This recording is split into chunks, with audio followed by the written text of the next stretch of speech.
Welcome back to Off Ball Takes. This is your host, Jarby Laws, and this is my co-host, Christopher Wells. We appreciate all the support on our recent content. We do and are back with a live episode.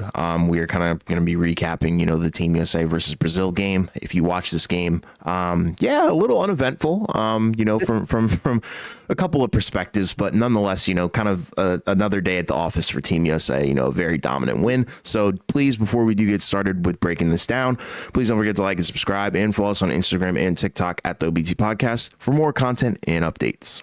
Yeah, so Team USA won 122-87. Absolute drubbing. Yeah. First quarter, I guess you could say was semi-close, right? I mean, it started off a little close early, but Team USA was up by 12 by the end of the third, 33-21. Then the second quarter came, and then, it was pretty much over. Brazil actually won the third quarter, but it didn't really matter because, they were up by so much that it was just like, you're not coming back to win this game. Shout out to Joel Embiid again, whenever he's had these rough games, of course, everybody wants to, pick on him for these games, but, give him credit. He had 14 points, 7 rebounds, in this game, right? Had the highest plus minus, I think, of anybody. Yeah, plus minus of 25. Hit 3 threes, made all of them.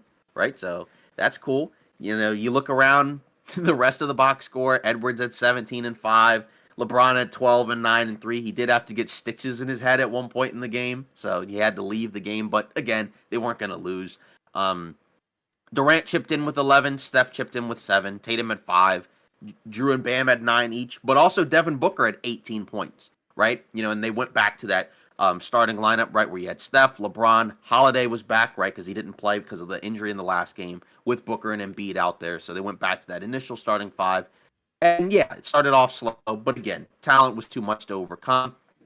Held them to 87 points, and again, some of that was in the third quarter when it was already garbage time. Bruno Caboclo, right, led the Brazilian team with 30 points. The Brazilian Kevin Durant, Mr. 2 years away from being 2 years away. Everybody remembers that. And then, also Team USA got to the free throw line a decent amount, right? 17 of 19 from the free throw line, 48% from 3, 15 of 31, 58% from the field. Like you mentioned, basically another day at the office. Absolute drubbing. Very, I guess you can use the word impressive if you want, but very domineering performance. As, their next game that they play is Serbia, but first you can get into this game as well before we get into the other matchups around the Olympics and the ones coming up as well. Yeah, for me, this is kind of like what an ideal Team USA win would look like, because I think if you do look at the starters, and if you did watch this game, that the starters kind of threw the first punch. Obviously, we know they're lead on defense, but they got it going on offense, which I think is something that was really special, specifically in this game, like you already talked about. Shout out Joel Embiid, because he came out kind of with a vengeance, very dominant, and, kind of played his game and played his pace alongside, the other guys as well. So shout out to them. And then obviously the bench kind of picked things up, and, added on to, added fuel to the fire pretty much. AD was a monster. He had a crazy putback.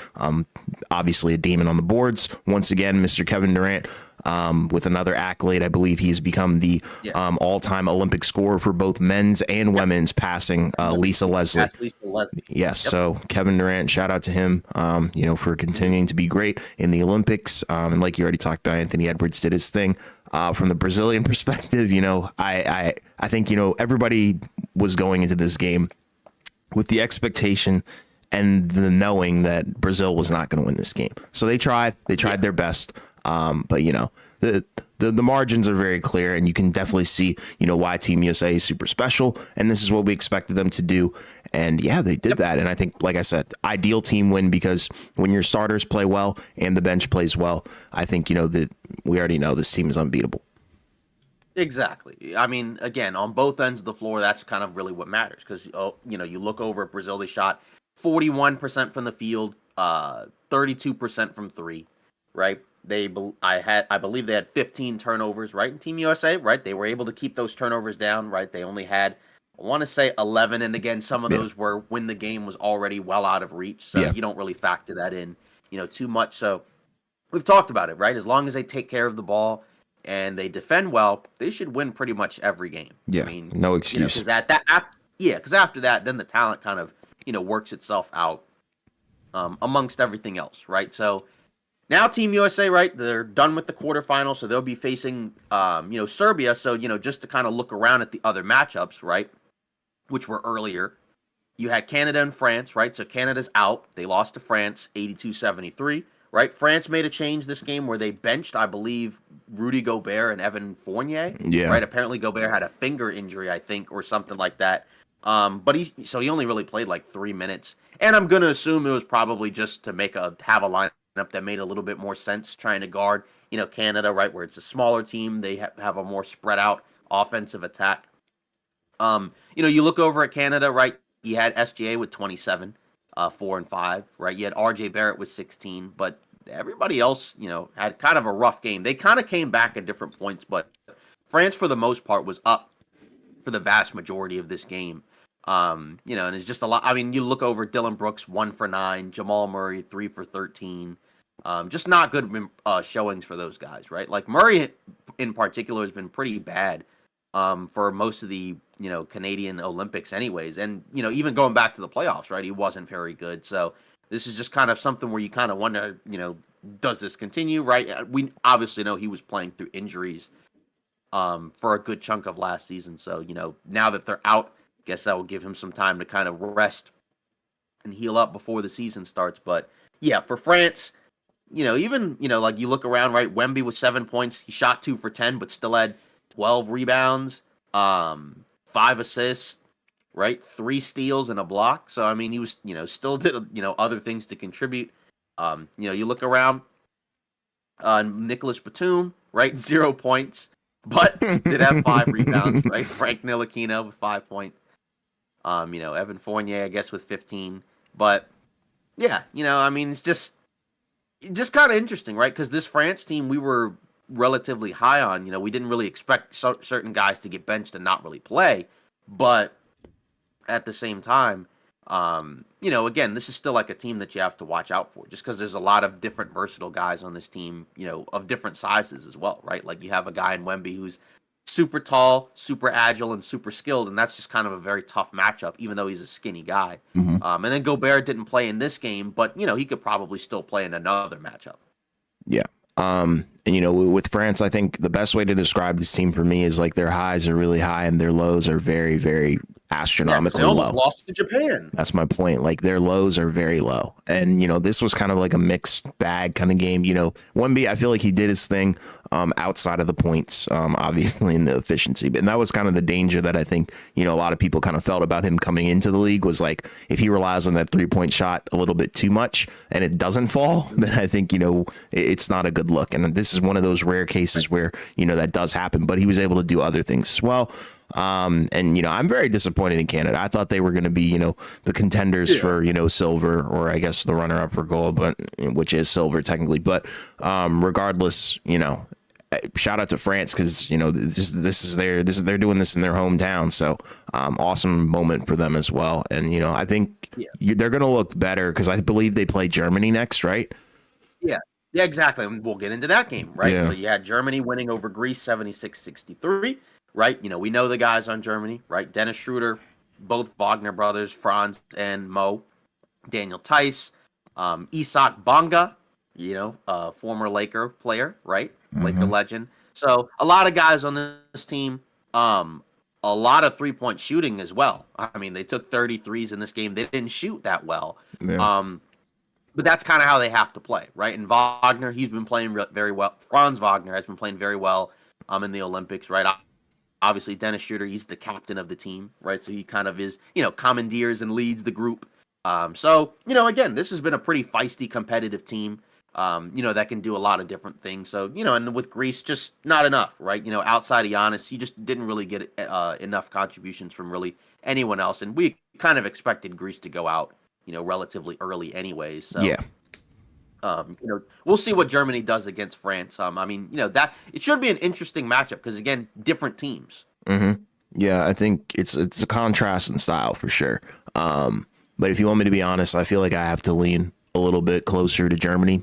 Just from what I've seen, I think they play a little bit better collectively as a unit. I think there's a little bit more talent on the French side of things. Obviously with Wemby and Gobert as well. So, but I feel like, with the way that Franz has been playing, just out of his mind, I feel like that's just going to be a little bit too much for the French team. But we'll see, because they could, put Batum on him, and that might be able to slow him down a little bit. Because you look at, Greece, who do you really have that could guard Franz the entire time? I guess Giannis, but, they play him more as like the 5, for this Greece team. So. Yeah, exactly. And like with Giannis, you're also relying on him to score a ton too, right? Exactly. Where it's like ideally you might want to use a guy to guard Franz that you don't really have to rely on as much for offense. Right.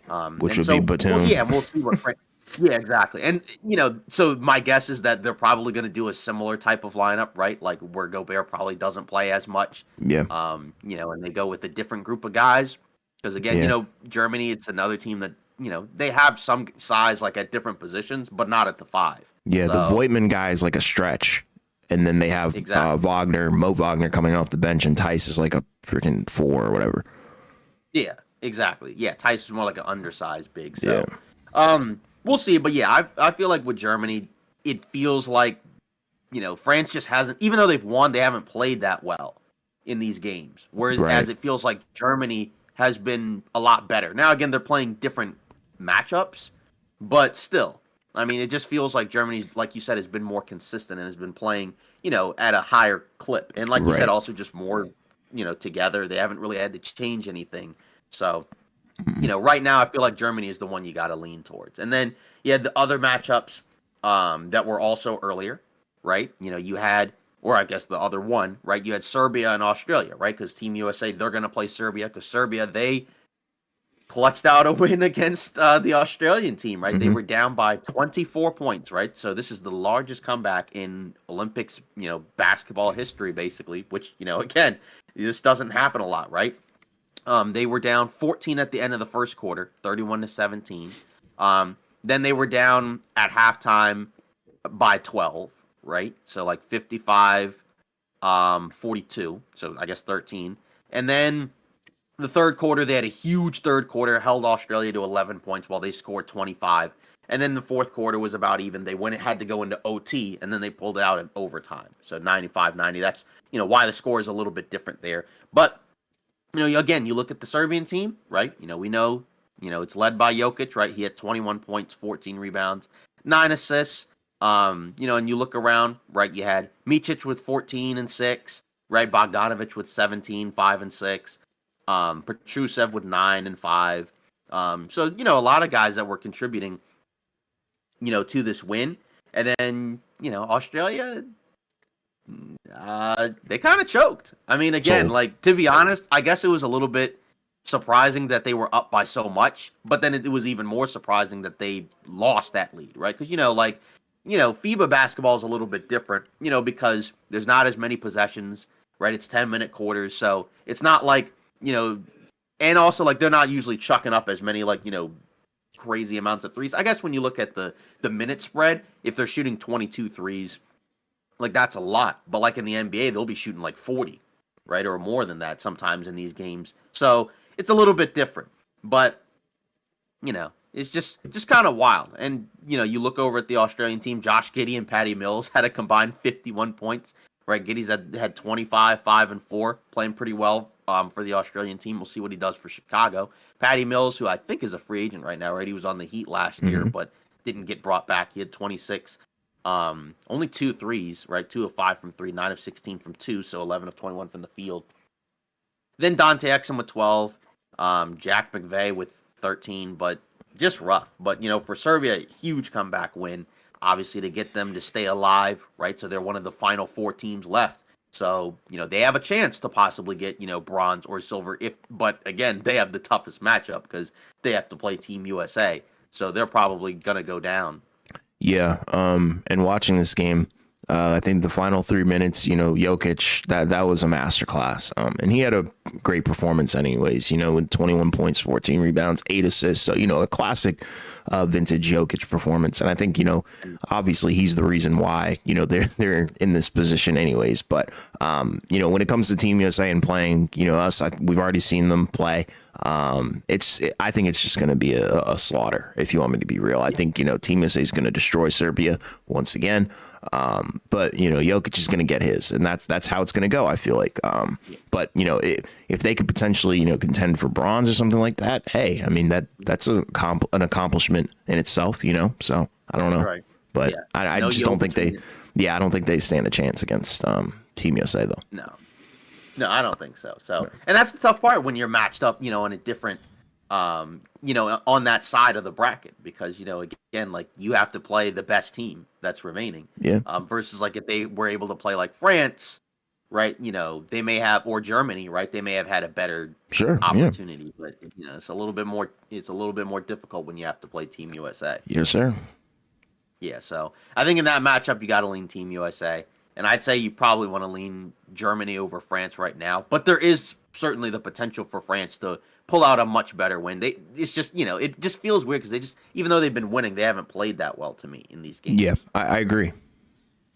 Yeah, so, I mean, then after that, right, going back to the NBA world, because again, this isn't going to be a super long stream, right? Today you had Lauri Markkanen, right, where it sounds like, according to Shams Charania, he's going to do what's kind of been sort of being what had been started to have been reported, where it sounds like, because today's the first official day he can sign an extension, but it sounds like he's going to sign it probably at the earliest tomorrow. And we've already talked about by doing that takes him out of the trade market, right? Where they're going to do that renegotiation for he gets the max extension, make like $40 million this upcoming season. And that takes him off the trade market. So, we'll look at it from the Jazz perspective first, and then we'll look at it from the other, team's perspective. So with the Jazz, it's been like kind of a song and dance, right? In terms of like whether or not they're going to move on from Lauri Markkanen, right? And sometimes it felt like they were, sometimes it felt like they weren't, right? It started to feel like in the last few weeks, once you kept hearing a ton of back and forth about, what team wanted what in the package. Then it was like, oh, okay, it's probably not going to happen. Because we talked about it before, like where we referenced the Buddy Hield Miles Turner thing with the Lakers and the Pacers, where, usually the deals that get done, you don't just hear all this back and forth about for weeks. Usually it just kind of gets done, and then that's kind of just it. But in this case for Utah, right, now they're going to use their remaining cap space to sign him. So now that will allow them to kind of wrap up those other deals, because there were other contracts that they had agreed to, but they hadn't officially signed them yet, because they needed to wait for the marketing thing, right? Like I think Drew Eubanks, they had to wait for him. I think the guys that they drafted, I think a couple of them they've had to wait, before they could sign them. So now they'll be able to do all of that. So now for them, the focus will be, two things, right? Moving possibly some of the other guys on the roster, right, that are not like the younger players, but the closer to being, I don't even want to say that they're all veterans, but like, the guys that aren't the guys that they recently drafted, right? So guys like Jordan Clarkson, guys like Colin Sexton, guys like John Collins, maybe a Walker Kessler is put into that mix as well. Who knows? But, from Utah's perspective, that's going to be more of the focus now. In addition to also right now, they're going to be, it's going to be interesting to see how the team performs next season. Because we both talked about, like, regardless of what they did with Markkanen, they were still probably, like, even if they keep Markkanen, they're still going to be bad. It's just a matter of, the floor is probably a little bit higher with Markkanen on there because he's a really good player. But, the rest of the roster isn't good enough for them to be able to make the playoffs, right? So it's just a matter of, are they still going to be so bad that they're going to be like a bottom 5 team with a chance to, get the number 1 pick, or are they going to be like a bottom 10 team, and then they'll probably be on the outer edge of the lottery, right? Where, it's less likely that you're going to get like a Cooper Flag or an Ace Bailey or something like that. Because that probably would be like the ideal dream, is like if you could keep Markkanen, be bad, and then get like the top pick or a top 5 pick. So then you can kind of pair those guys together. But, from Utah's perspective, at least now that quiets down the Markkanen thing, that allows him to, stay, in a stable situation for at least this season. Because it sounds like he likes being in Utah, and he, seems like he wants to stay there. But it also sounds like he wants to play for a winner. So then with Utah, how are you going to be able to put together, a team in the next few seasons that can be a winner? Because it sounds like they've been trying to chase after certain guys. They've tried to chase after, I think reportedly, the article from The Athletic mentioned Drew Holiday, mentioned Mikal Bridges, but they weren't able to get any of those guys. So, from Utah's perspective, again, it feels like, again, there's going to be some people that are going to be mad and say, enjoy the lottery, Laurie. But again, like, this allows you to get the most money. And, for Utah, you don't have to trade him right now. And we've talked about it. You may not necessarily have to trade him at all. Yeah. And from my perspective, I think this is smart. I already talked about it. I was like, they're probably going to keep him. Like, right. and that's what they did. And going after, a guy like Lauri Markkanen, I feel like, considering who their GM is, I think it was a tall task anyway. And you think about like the front runners who were, in the most discussed teams, there's like the Warriors, right? And the packages that were kind of coming out, it's like, do I really feel comfortable giving up Lauri Markkanen for Jonathan Kuminga? Probably not. You know what I mean? Like it was just too wishy-washy for me, I think. And you look at Utah's roster, like yes, it's bad, but I think it's filled with a lot of future upside. You got a lot of young guys here that I think could be solid rotational guys. It's just I feel like they're looking for their one guy. I don't think Lauri Markkanen is their franchise player by any means, but I think he can easily be a solid, expensive winning piece for them down the line. And I think that's what this is, because we don't know the official numbers right now, but I think Shams is talking about massive. So it's estimated over 200 million. So that's kind of something to be on the lookout for. But I like this, for Utah. I get it. People are probably confused about the plan, but I feel like this is kind of like a trust the process kind of thing where they're going to stockpile, a ton of assets and things like that, while also, keeping some good players around and just not really fully committing to being absolute garbage next season. And again, like you can move the other guys. That's probably going to be the next move is, can we move John Collins? Could we move Colin Sexton? Could we move Clarkson? Yep. And others possibly. Could we move those guys? Because those are the guys where it's like they don't really need to be here because they don't really factor in. I don't think long term, to the team. Like Clarkson is 32, right? So he doesn't really factor into a young rebuilding team. Sexton and Collins aren't that old, but age wise, they don't really need to be here, right? Yeah. Like, and they also don't really. I mean, like, I guess age-wise, they're about Markkanen's age. But, like, say with John Collins, like, he doesn't really fit. So, there's no real point having him. But because of his contract, he's going to be making $26.5 million this year. Then he's got a player option for 27 next year, right? Or the year after that, which he'll probably pick up, I'm sure. So that's the tough part is it may be hard to move some of those guys, right? Mainly Collins, because I feel like Clarkson and, doesn't make that much money. But, at the same time, like, it may not be a move that happens right now. It could be a move that's like a deadline move or like a December move, which, we tend to see. Because, again, like, all the other guys will still play. It's just a bizarre roster because it's like, Collins, is he going to come off the bench? Like, probably not.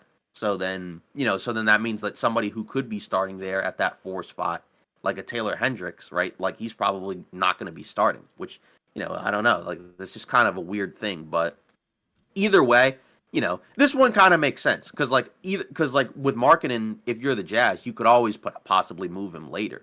It's just later on because he'll make so much more money, right? Teams aren't going to be able to just be like, all right, here's so-and-so. And we'll have that's kind of it. Because, looking at it from the other team's perspectives, right? Like the Warriors, the Spurs, the Kings.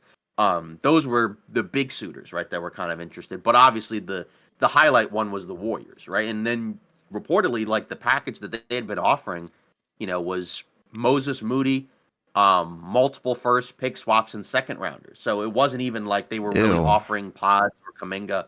You said what? I said, ew. Yeah, exactly. And apparently Utah wanted Podziemski and the Warriors didn't want to give him up, right? And then, again, it didn't really sound like that they were also like all that high on offering up Jonathan Kuminga. So it's like they didn't really offer their best offer. If that's like the main offer that they were trying to do, that's not really their best offer. So and it could also be like they may have probably known at a certain point that maybe the Jazz weren't but so serious about moving Markkanen, which is kind of the takeaway from that article that had been put out anyways, which kind of talks about what we talked about, where after a while it kind of felt like, yeah, he's probably not going to get dealt because it would have already happened. What's up, Miami Heat Network? It says you're in the chat. So, yeah, so I mean, at the end of the day, like, he's going to be a Jazz now. He could be moved later on. But I think more importantly, if you're looking at it from the other team's perspectives, like if you're Golden State, what's the move now? Because they tried to get Paul, because it's not like they haven't tried to do anything. They tried to get Paul George, but the Clippers didn't like their package, right? But also it sounded like they didn't really offer that great of a package, right? And then you look at the Markkanen thing, right? They tried to get him, but not really. They didn't really offer their best package, right? And then Cam says Anthony Edwards is playing great basketball and he's highly efficient right now, playing great on offense and defense. He's leading the team in points and top in steals on the team. Anthony Edwards is him. We straight dominated and ran up the score, and USA covered the spread finally. Yeah, like we said earlier, this was the big win that you were looking for, where it's like, this was by far their most dominant win. Because, like, a lot of the other games, even though they still won by a decent amount, right? Like the final scores weren't necessarily always indicative of how a good chunk of the games went. Yeah. Like, but like say with Puerto Rico, they blew them out, but it was a close game for about 15 minutes or so. Yeah. Right? But then after that, it was over. Yeah, right? it was their best performance. Exactly. This was their best start to finish performance, especially from the starters. Because in a lot of the other games, they started off, as you mentioned, really slow, and then they picked it up. But yeah, and then obviously, as you and I both mentioned, shout out to Edwards, right? Because he's also had some growth in these Olympics as well, right? Because he got kind of criticized, I think, in one of those warm-up exhibition games, right? I think it was the South Sudan one, right? Because he kind of made a mistake defensively away from the ball, but his on-the-ball defense has been on point. So. Amazing, yeah. I think he's been all around. One of the best players. Won by 35 points today. 35. Exactly. It was dominant. Like, Brazil got put in a box, bro. Like that was tragic. Yeah. I felt bad watching that from Brazil's perspective, but from the United States perspective, from top to bottom, everybody balled out. And Anthony Edwards is the guy. And he's like leading the charge off the bench, which is awesome. Like he did it last game and he did it in this game too. So awesome. and it's funny because we thought he might start, but it hasn't really mattered. He's still been able to do what he's been able to do regardless. So that's USA gold for Shizzle. Easily. I mean, that was, I feel like that was kind of inked once this roster was announced. Like you look at the roster and it's freaking, in my opinion, I think it's the best talent wise from top to bottom. Right.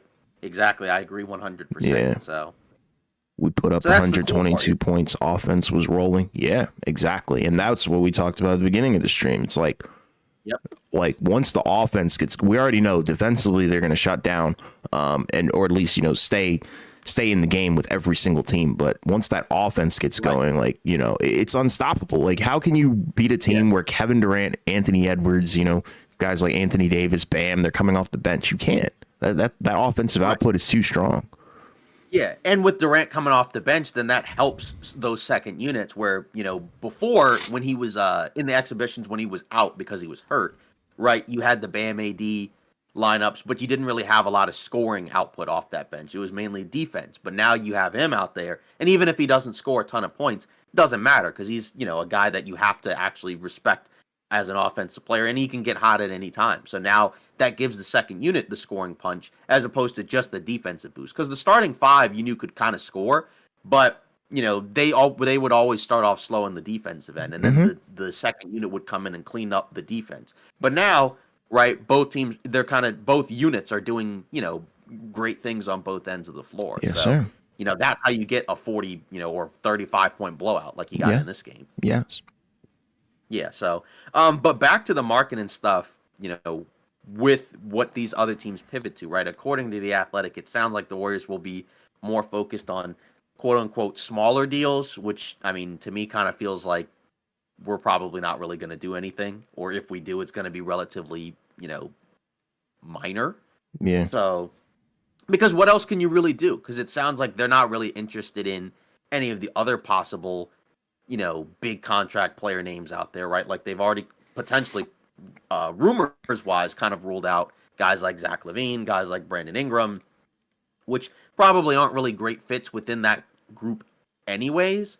But, I think I think marketing is who they would have really wanted. I think I think that was kind of their after Paul George, that was kind of their backup plan. But now you're going to plan Z, I guess, or whatever you want to call it. Yeah, I mean, like, what can they really do at this point? And the free agency class was horrible anyways, trade wise. I mean, who's really out there that's going to really work out for your system? Because we already know they run a very unique system and it's not really super duper plug and play. We've seen it. They've tried to bring in guys and it doesn't work. You look at Chris Paul and how that kind of worked, like, or, didn't for that fact. But, they've tried to bring in other guys that could potentially work, but it just doesn't. I feel like they're better off with homegrown talent, but you can't really afford to do that considering what your timeline is looking like in terms of Steph in the championship window and things of that nature. So they're going to have to make a move. I just don't know what it's going to be, and if they're saying small moves, that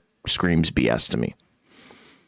Yeah, exactly. I mean, because again, and I'm not going to sit here and say that they haven't done anything, but it's just the issue is that of what's been reported, it doesn't sound like they were really putting their best efforts out there, right? Yeah, like it's a horrible offer.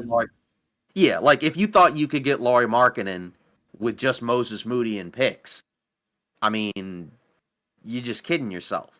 But again, and we don't know everything, but it's just given what has been reported, that's all you can really go off of. Because I'm just saying, like, if I'm the Jazz, like, why would I want that? Now, again, maybe if you don't feel like that team's offer or what they want for Markkanen is fair, okay. And obviously, like, you're not going to put, like, everything on the table for your initial offer anyways. It's just, again, I don't know. Like, if you were really, really, really into the idea of, all right, we have to get this guy. We have to, get whoever we need to for Steph, to kind of extend whatever possible window we have, we got to go for it. But, yeah.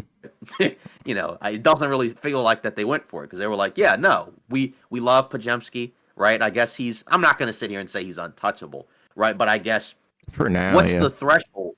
Yeah, what's the threshold for what they'd be willing to give him up for, right? Because it's like, for the Lakers, like with the Austin Reeves stuff, where some people feel like that the reporting makes it sound like he's untouchable, but it's more so that you're not just going to give up Austin Reeves for a guy that's like a similar tier level player. Like, if you're going to give him up, like, you give him up for, like, an all-NBA type guy. But, like, Markkanen is, I guess, all-star plus, right, borderline, all-NBA type guy, right? He's, like, what, a top 25, player, 30 or whatever? Yeah. So, and, like, the way that I look at this contract signing, too, is, like, look at it from Markkanen's perspective. Like, I mean, started in, Chicago, got, bounced to freaking Cleveland, and then finally found a home in Utah where he's blossomed into, like you talked about, a great player. All-star. Exactly. So, and I think, like players want to win, but I feel like there's another like level of winning while also being kind of like loyal to the team that gave you an opportunity. Because, look at it. They took a flyer on him and he made the most out of this opportunity. So that's kind of the way that I look at it is like, this is probably the best situation for him and his brand, if you want me to be real. And again, we've also talked about the Jazz, right, in terms of Danny Ainge and, the other guys, that run the squad, right? We know in terms of what he looks for in these type of packages, right? Like, he wouldn't have wanted to just trade Lauri Markkanen for a bag of chips. Like, you just wouldn't, you just wouldn't necessarily do that. And I'm not saying that, like, Moses Moody and First is a bag of chips. It pretty much is. It is. Yeah, bro. like it's a family size bag, though. It's not a dollar store bag. Like, essentially, like, neither team was probably all that serious about what they really wanted to do, right? Like, the Warriors were probably not all that serious about putting an actual serious offer for Markkanen. And then Utah was probably not, like, 100% serious about, like, we're going to deal him. And then, like, he could be in the category of we're only move him for a king's ransom.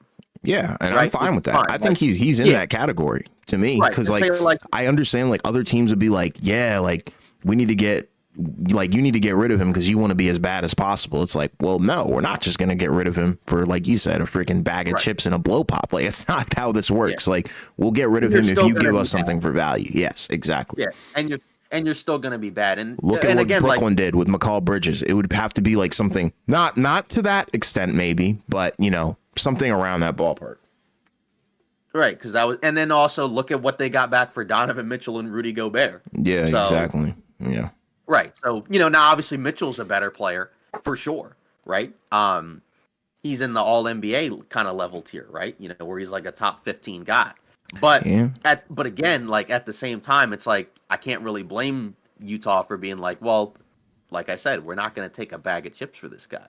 But again, for Golden State, what's the offer that you would have actually been comfortable with pulling off to get him? Because it couldn't have just been Moses Moody and picks. It would have like part of it is because of the cap space stuff, because you don't have to, give equal salaries. But it's just like, I don't know. Like, obviously, if you could get Markkanen for nothing, yeah, you would do it. But Utah wasn't going to actually do that. And now nobody's going to be able to get him because now he's going to, whenever he signs that extension, the date you can trade him is past the trade deadline. So the earliest he could be dealt now is next summer.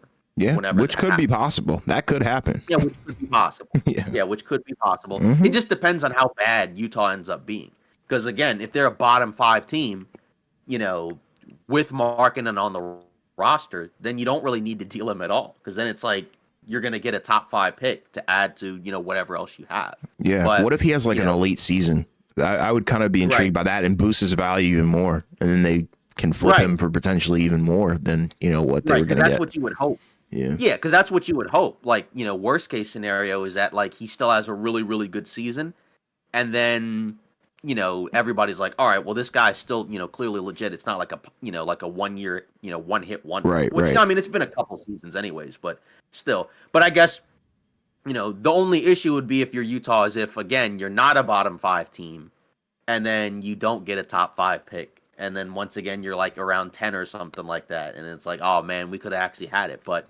With the flat lottery odds, like, Atlanta got the number 1 pick, but the percentage chance of that happening is so low that, it's such a gamble. But my guess is, like I said, I think that they'll probably try to move some of the other vets on the roster.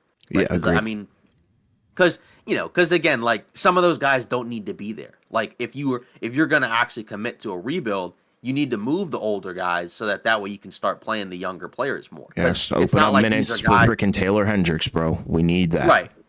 Yeah, because it's not like these are guys that are minimum contract signings that are okay with not always playing. Like Jordan Clarkson and John Collins and Colin Sexton, those are all, solid rotational players, right? That are not just going to be okay with playing, 15 minutes a game. Yeah. Those are guys that would want to be playing, more. Yeah, especially for the money that they're making. But exactly. Yeah, I feel like you have to open up minutes for Cody Williams, Taylor Hendricks, Keontae George as well. I feel like Keontae George could potentially be a 1 or 2. Yeah, exactly. Let those guys run it, bro. And if you do that, guarantee you'll be as bad as you could possibly be. Yep. And that's not a slight to those guys' talent. It's just they're young and they've got a lot to learn, and that's the way to do it. Right. Yeah, so I mean, pretty much in terms of anything else, I mean, I feel like we've pretty much covered everything that we needed to. Yeah, I mean, we covered all the bases. We talked Team USA. We talked about, their next matchup. Definitely recap this game. We talked about the potent offense, potent defense, all that stuff. We talked about the other Olympic happenings in terms of basketball. And we will be talking about the women's as the men's wraps up as well. And then we also just talked about Lauri Markkanen as well, which I know, a lot of people. 3v3 hoops. Yeah, 3v3 hoops. I think the women's got the bronze, if I'm not mistaken, right? Yeah. So shout out to them. Yeah, and did we get anything? No, the men's lost. No. Yeah.